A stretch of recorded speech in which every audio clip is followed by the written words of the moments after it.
Good morning to all the dear friends.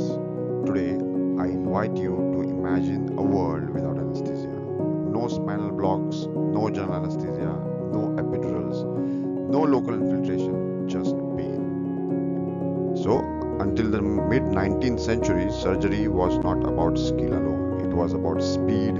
Surgeons were judged by how fast they could amputate a limb. Patients were held down by assistants. Alcohol, opium, or sheer physical restraint were the only aids. Pain was not treated, it was endured. Today, anesthesia is so safe, so routine, so integrated into modern medicine that we sometimes forget it is one of the greatest discoveries in the history of humanity. Anciently, there were attempts to conquer pain. The pain relief is not new.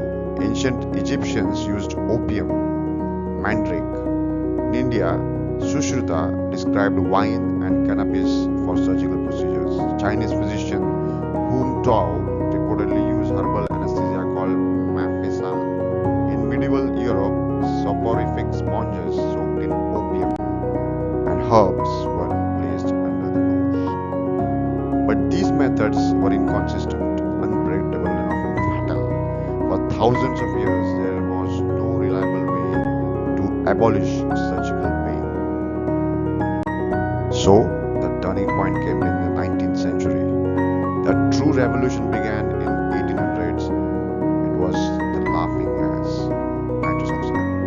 In 1844, a dentist named Horace Wells observed that people under nitrous oxide felt no pain. He experimented on himself. He had his own tooth extracted under nitrous oxide, painless.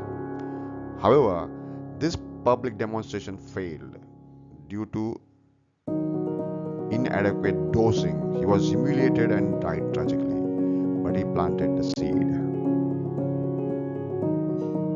So, ether came the next. The first successful public demonstration of ether was conducted on October 16, 1846.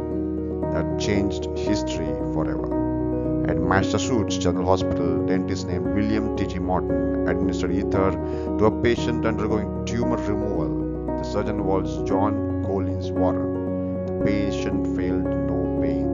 After the surgery, Warren declared, "Gentlemen, this is no humbug. This event in the famous ether dome marks the birth of modern anesthesia." Within months, ether spread across Europe and America.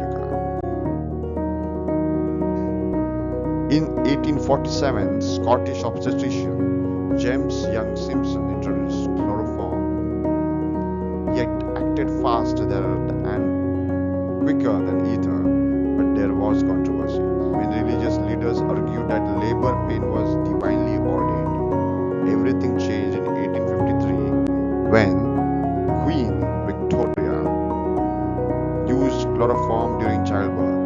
If the Queen could use it, society accepted it. Obstetric anesthesia became legitimate. Next was the rise of local anesthetic. In 1844, ophthalmologist Carl Kohler discovered that cocaine could numb the cornea. This opened the door to local anesthesia. Soon after, spinal anesthesia was introduced. Regional blocks developed.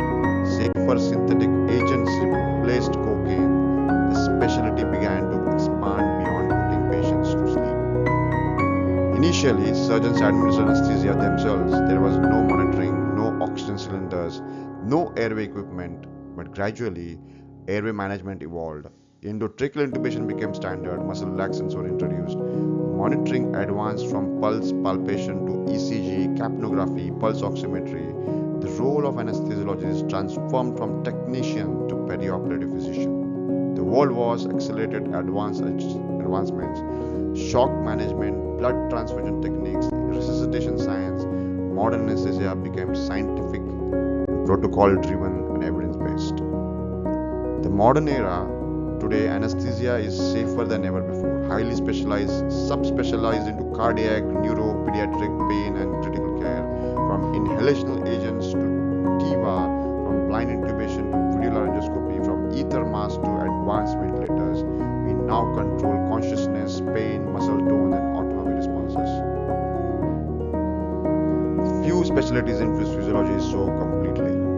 Anesthesia did not just change surgery, it changed humanity. Before anesthesia, surgery was the last resort. Major procedures were rare, survival rates were low. After anesthesia, abdominal surgery is expanded, thoracic surgery became possible, neurosurgery advanced, organ transplantation emerged. Without anesthesia, modern medicine would not exist. It made complex surgery humane, it made compassion scientific. Unlike surgeons, anesthesiologists often work quietly. The patient meets us briefly, trusts us completely, and hands over consciousness. That is extraordinary. Every time we induce anesthesia, we perform controlled physiological suspension and bring the patient back to safety. It is both science and responsibility.